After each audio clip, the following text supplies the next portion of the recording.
I should've known when I met her back at Midtown, at Dogwood, when I was going through a rough patch, but it's all good. I even told her about it. Listening to this audiobook, and it's called The Big Leap. This is a fantastic book.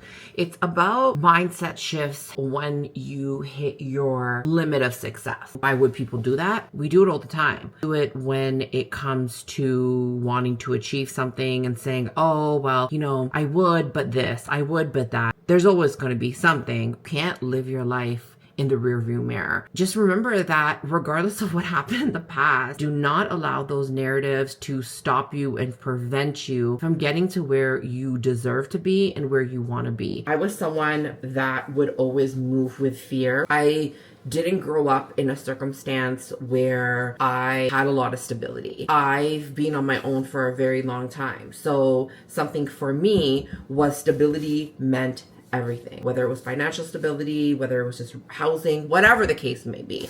The point is that it really conditioned me to think with fear before I was thinking with optimism and with trusting myself. And that's what's shifted and that's what's changed, allowing myself to not live and move and create from past experiences and past narrative, whether they were mine to begin with or not. That's not what I'm saying. What I'm saying is that it's my responsibility, and I've taken responsibility for myself to allow those narratives to no longer dictate to me what has always been untrue. No matter how upset, depressed, or whatever you are, if you really sit down in this moment and say, hey, yo, you know what? Damn, like, what the hell is she talking about? Because I can think of 1,000. If you really sit down and get to the root of it, you'll see that a lot of those narratives were placed on you and they're not your narratives to tell. It's just something that you ended up believing about yourself. And that's the other part of growing, is realizing that everything that we went through and gone through was meant to happen exactly the way that it was meant to happen for this moment that I'm in right now and where I'm continuing to go.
Soup is ready, and I'm gonna add some of this Mamafuko chili crunch. I'm gonna add a good amount to my soup.